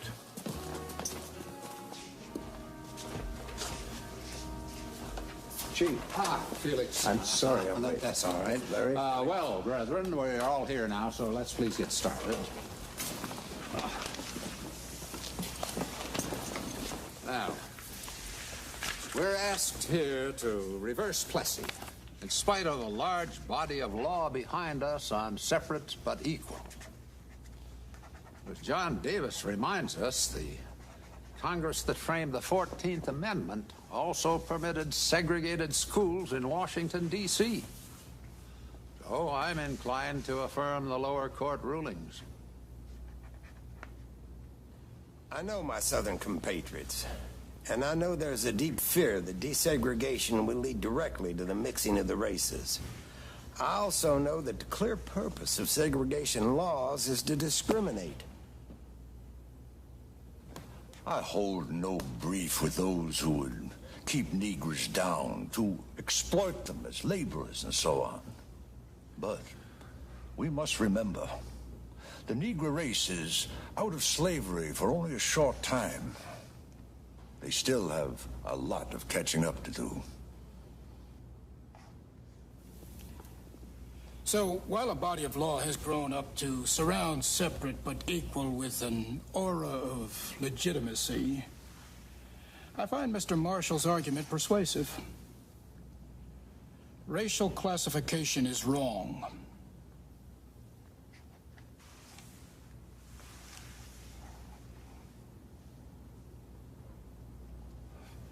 Felix? These cases present problems of such immense sensitivity and complexity. And I don't believe, frankly, that either side has really addressed them. They haven't come to grips with the solutions or consequences. Therefore... Oh, you can't believe that. Wait, Felix is making a valid point. Therefore, I am not prepared to vote on these cases today.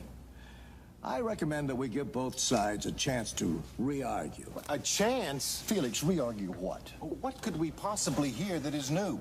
I mean, we all know what this is about. The legal basis for reaching a decision. It's not that complicated.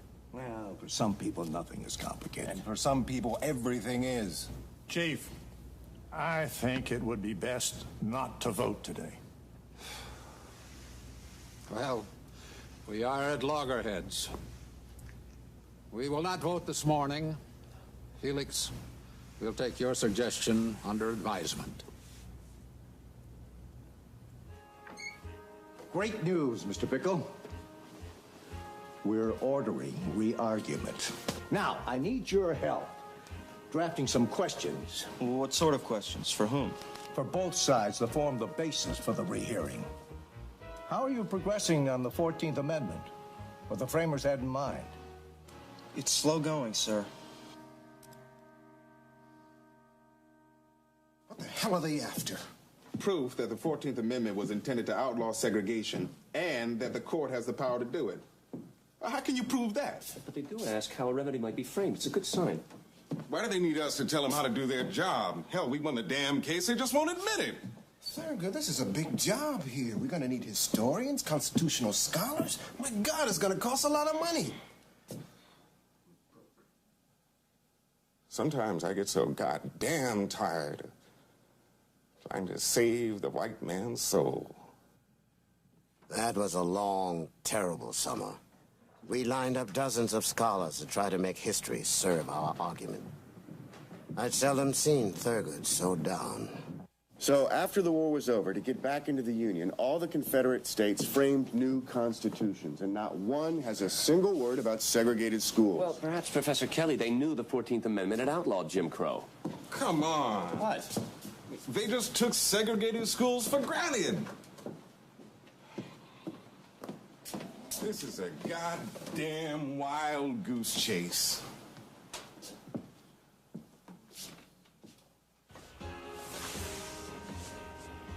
Excellent job, Alex. It's clear, sir, that the framers of the 14th Amendment deliberately avoided being direct or explicit. So you'd say they left it inconclusive?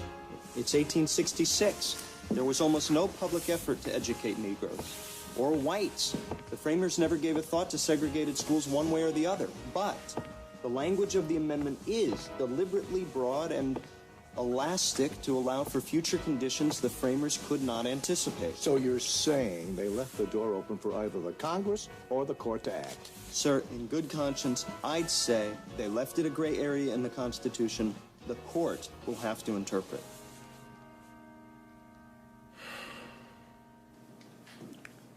I don't know what I'm going to do.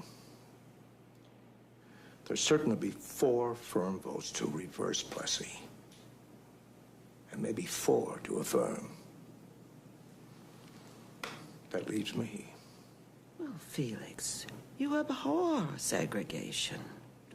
Don't you see? I cannot cast a deciding vote. Well, why on earth not? I'm the noisy little foreigner. The agnostic, the Jew.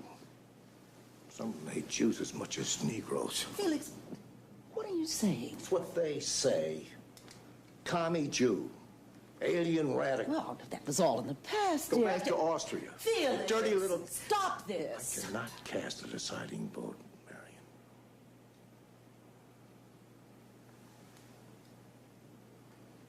There's already so much anger, so much hate crammed into this business. If it explodes, it'll blow us apart. It won't just shut down the public schools. It could destroy the court. Surely it won't come to that. If we order desegregation, dear heart, who will enforce it? The army?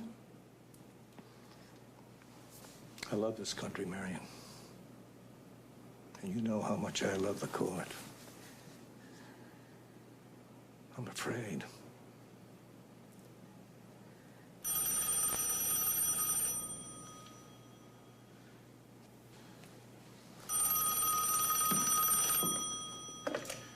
Hello. Yes, Hugo. When was this? I see. Yes, of course. Good night, Hugo.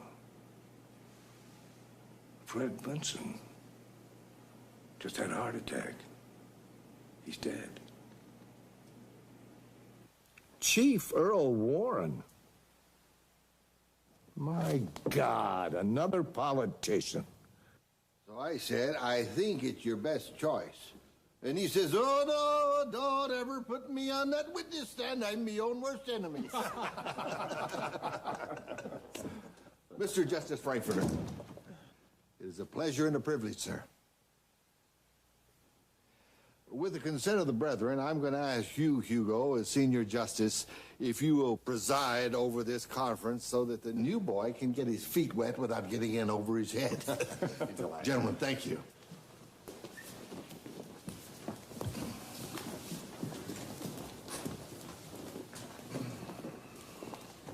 Yes. May I interrupt? I'm finishing a memo. I need some sound advice. Not on a point of law, on a decent place to eat. Well, the Jockey Club is good. Chez Albert or Sans Souci. Try the Sans Souci first.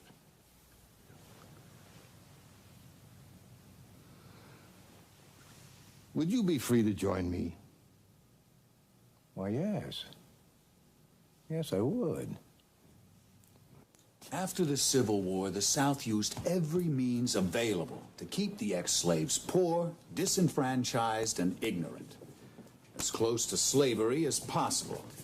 School segregation was just a logical outgrowth of that general effort. That's certainly true. But, ladies and gentlemen, we must face the fact that we still have no persuasive evidence that school segregation was specifically prohibited by the 14th Amendment. Just the same, although they were eroded in the decades following their adoption, the 13th, 14th, and 15th Amendments were clearly intended to establish equality. So what you're really saying is that all we have to argue with at this point is broad purposes. We've already done that. Yes, but did they hear it? Now, Your Honors, the framers of the 14th Amendment clearly intended it to establish equality. And we contend this court has, at certain times, recognized in the 14th Amendment that broad purpose. Now, to support that contention, I would like to review two groups of cases. First, the court's rulings on racial classification laws. Mr. Marshall, I don't believe we are troubled by our decisions in those cases. Yes, sir, Mr. Justice Jackson. The question is, and always has been, is it proper for the courts to overrule segregation laws?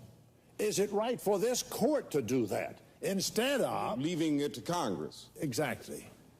I don't want to see you waste your time.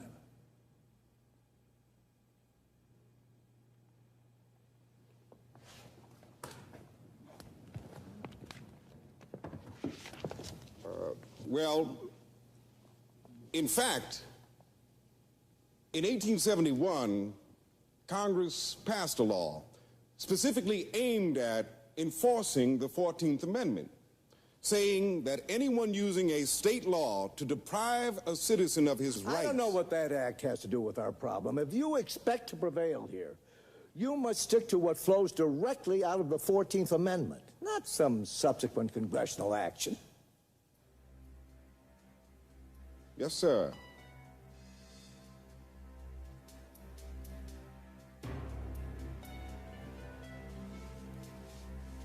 The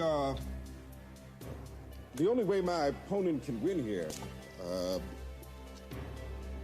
is to prove that the 14th Amendment had not been intended to cover schools.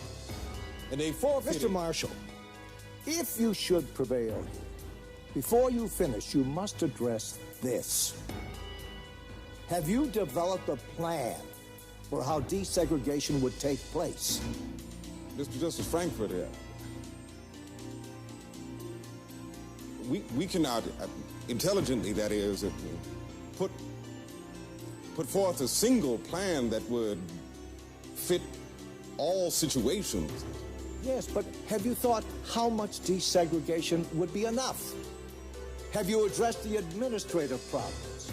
How much time would you allow for compliance? And who would you have to enforce it? Well, those questions would require a little time to work out, perhaps a number of months.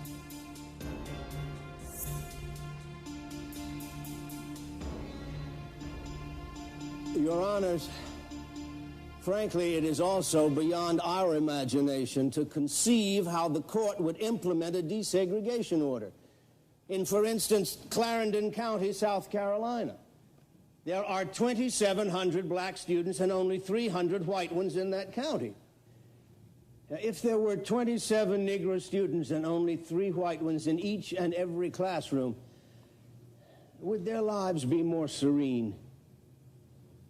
Ironically, in Clarendon County today, you have equal education. Not promised, not prophesied, but present. Now, shall it be thrown away on some fancied question of racial prestige? Now, contrary to Mr. Marshall's statement, the basic question is not whether the 14th Amendment was designed to grant equal protection to the Negro. Everyone acknowledges that.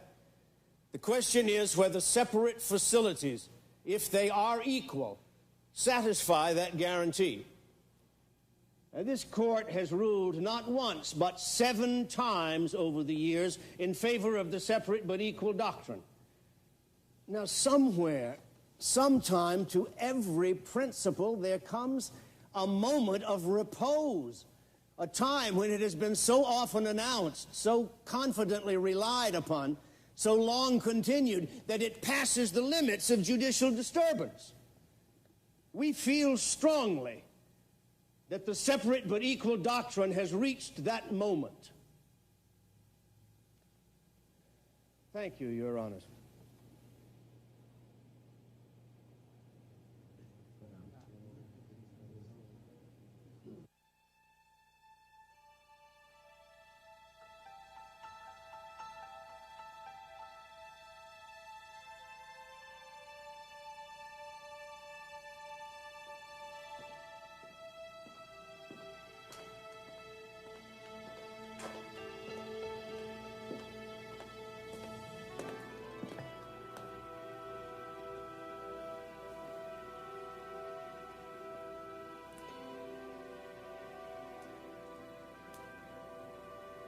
Charlie Houston would have booted me out of law school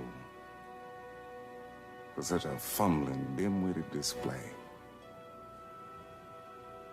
You got tomorrow. All the time you need. It's not how much time I need. They've had almost 200 years to figure it out. Hell, there isn't anything I can tell them that they don't already know.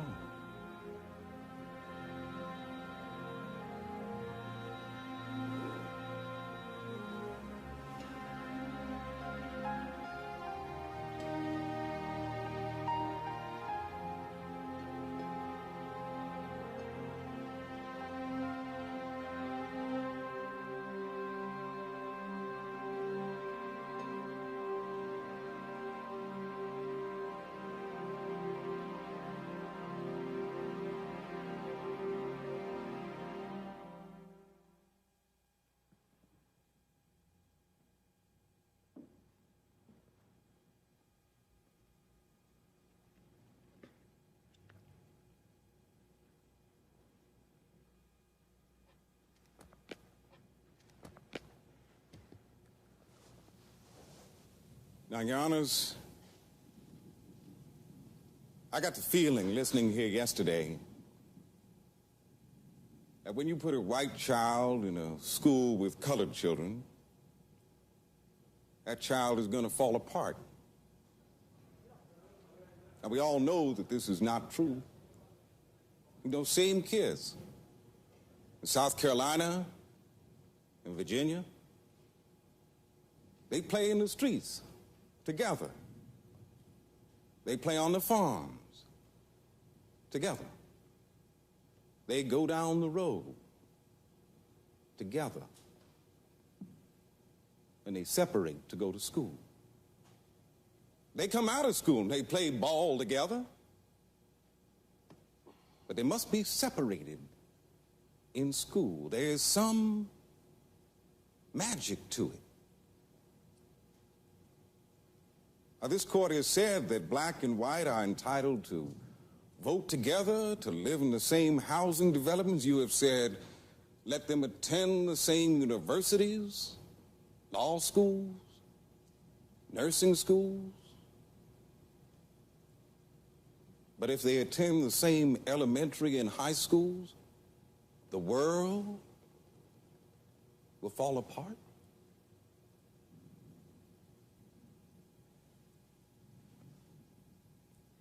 Yesterday, Mr. Davis said that he feared the only thing Negroes were after was prestige, status. Exactly correct. We do want that, and why shouldn't we? Why should our being black deny us what others in this country take for granted?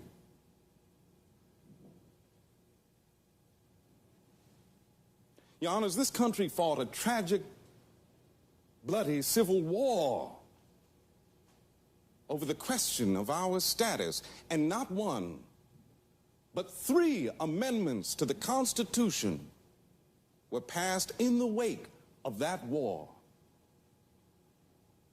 to settle the question of our status once and for all. The 14th Amendment specifically promised equal status.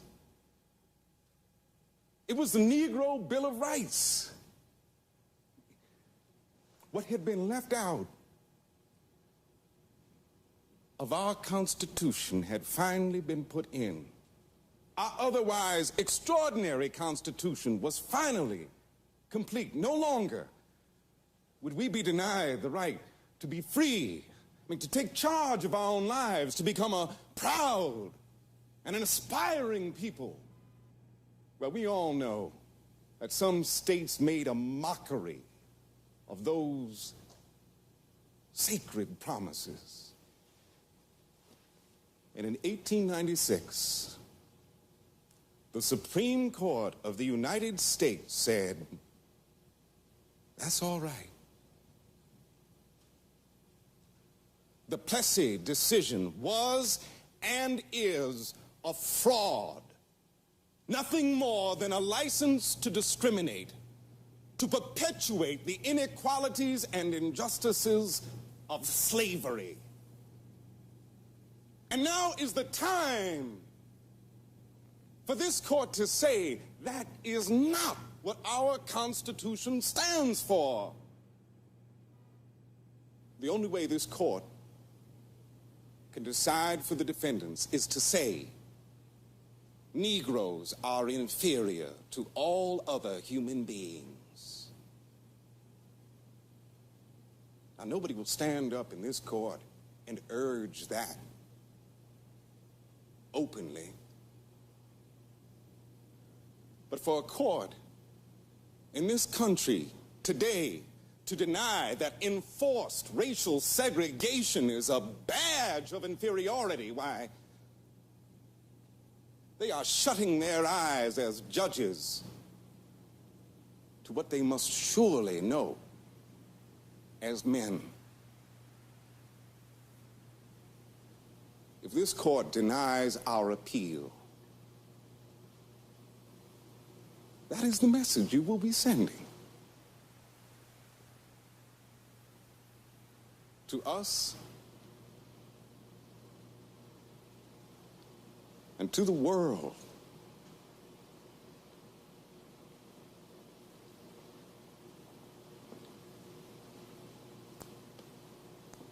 Thank you.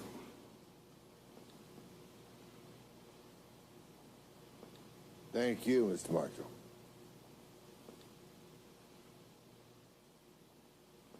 As you all know, Justice Black has been called to Alabama because of a family illness. Stan. I believe the Constitution is a living document, and that equality for the Negro has not been achieved under the separate but equal amendment. But I'm still convinced it can be. The fact is, the Constitution says nothing either about education or segregation. Now, I have no doubt that segregation is painful to Negroes. But how do we do right by the Negro without undermining the integrity of this court? Precisely. Then there's the vexing problem of remedy, which would have to deal with the deep and possibly violent passion desegregation would be met with. I'm not ready to overturn. Well, with Hugo's vote, I count 4 to reverse, 1 to affirm, and 3 undecided. Like all of you, I have given this a great deal of thought.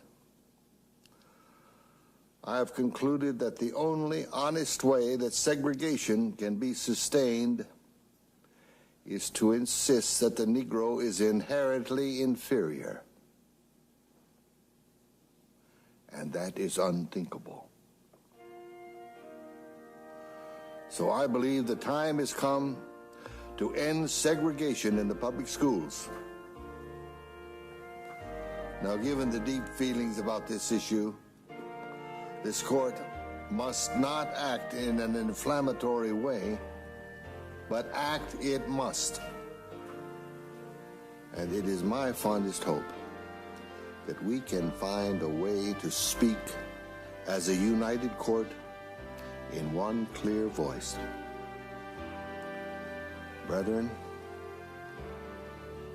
I hope that I will have the benefit of your ideas and wisdom in this endeavor. So, it looks as if we're down to the question of remedy. How to enforce compliance. I know you can't separate the principle from the remedy. And a timetable is crucial. You can't expect people to change overnight. Of course. But you see, the problem is, once somebody has a right, he has it instantly. Nothing you could do about that. Well, I don't see how we can get around it. Felix, let me get to the point. I'm going to draft an opinion on these cases. I see. You know how important it is to bring this court together. You know 4 brethren will go with me simply because reversing Plessy is fair. I know I can't pull the others along unless they're convinced it's judicially viable. Of course. And they'll look for your assessment of that, Felix. I'm convinced at the heart of this matter is the problem you're fighting in your mind. Why not share some of it with us? A memo, you mean? I think it would help. And perhaps you could think creatively about the problem of timetable and framing a remedy. Let me know. All right.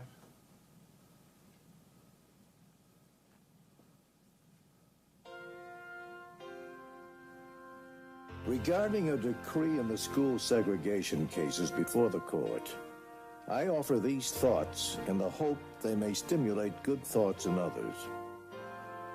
The equality of laws enshrined in the Constitution was made for an undefined and expanding future, and for a people gathered and to be gathered from many nations and many tongues. Thus, it is not a fixed formula. Law must respond to changes in men's feelings for what is right and what is just. When a deeply rooted state policy is wrong, the court does its duty if it reverses the direction of that policy so as to uproot it with all deliberate speed. What in the hell does that mean? It means gradually. He borrowed that from Oliver Wendell Holmes. Very good. So, Bob, the old Tigger is bouncing back, is it? Well, it's better, thank you. You know, Earl, it's very humbling coming face to face with one's mortality. Very astute move circulating Felix's memo. Well, a great justice once said that the majestic generalities of the Constitution have a content and significance that vary from age to age. Benjamin Cardozo, right? Yes. I like what he said about a great principle growing into the promise of its logic. That someday all men are created equal might mean just that.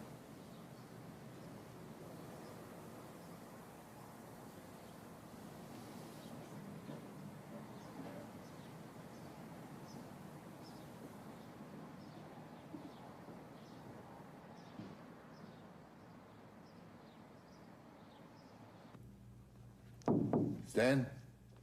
Earl? I know it isn't easy deciding what's best for your country. I don't envy you. You're all alone on this one. I know. I wish you could come with us. I wish it were possible. Well.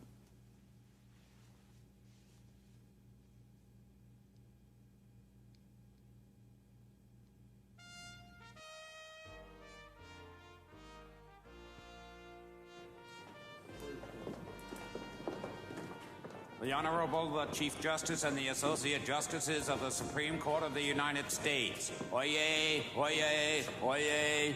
All persons having business before the Honorable, the Supreme Court of the United States are admonished to draw near and give their attention, for the court is now sitting. God save the United States and this honorable court.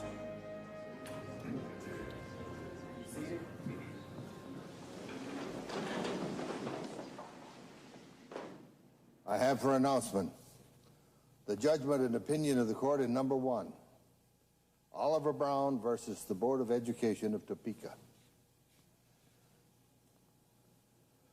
We cannot turn the clock back to 1868, when the 14th Amendment was adopted, or even to 1896, when Plessy versus Ferguson was written. Today, education is perhaps the most important function of state and local governments. In these days, it is doubtful that any child may reasonably be expected to succeed in life if he is denied the opportunity of an education. Such an opportunity, where the state has undertaken to provide it, is a right which must be made available to all on equal terms. The segregation of children in public schools solely on the basis of race deprive the children of the minority group of educational opportunities? We believe it does. To separate Negro children from others of similar age and qualifications solely because of their race generates a feeling of inferiority as to their status in the community, which may affect their hearts and minds in a way unlikely ever to be undone. Any language in Plessy versus Ferguson contrary to this finding is rejected. We conclude unanimously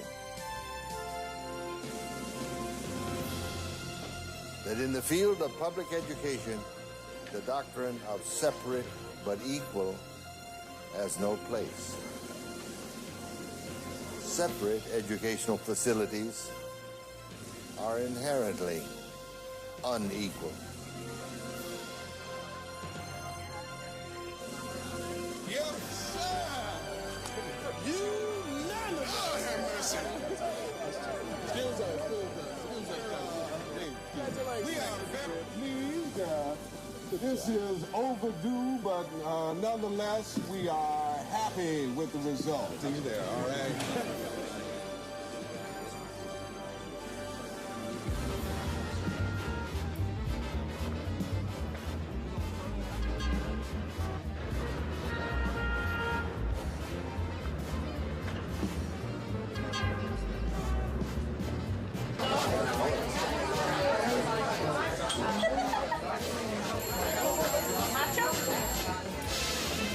NAACP of the area.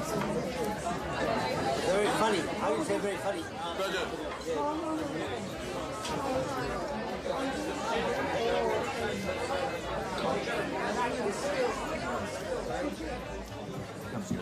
Thurgood. Hey, Congratulations. yeah, all right.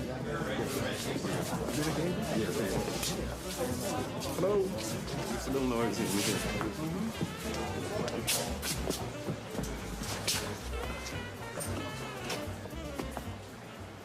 Hello. Congratulations, Mr. Marshall. Thank you, Mr. Davis. You argued with skill and great passion, and obviously that carried the day. You must be very grateful. Grateful. No, sir, I'm happy. Very happy, but I'm not thanking anybody. Nobody gave us anything today. What we got is ours, by right. Simple justice. Well, Mr. Marshall, Perhaps we'll meet again someday. Very gracious of you to call. Goodbye. Goodbye. What was that all about?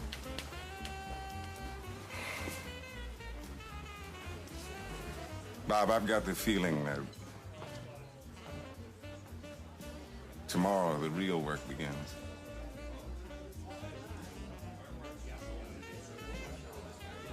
But tonight, I'm gonna have a couple. And then, I'm gonna have a couple more.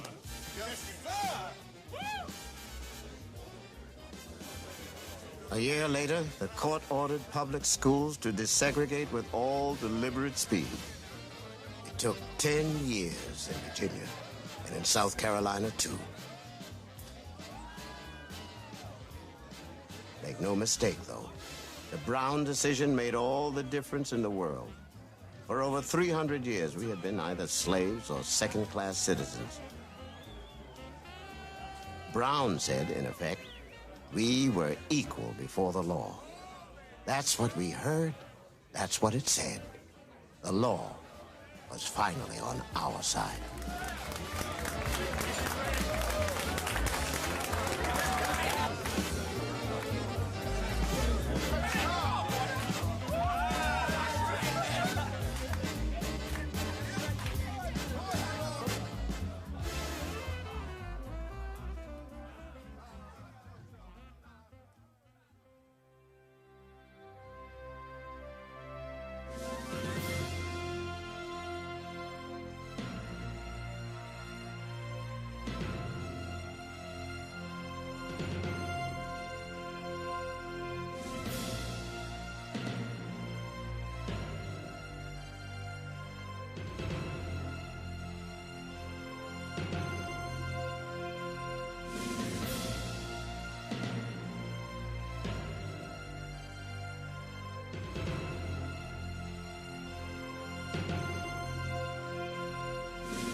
This is PBS.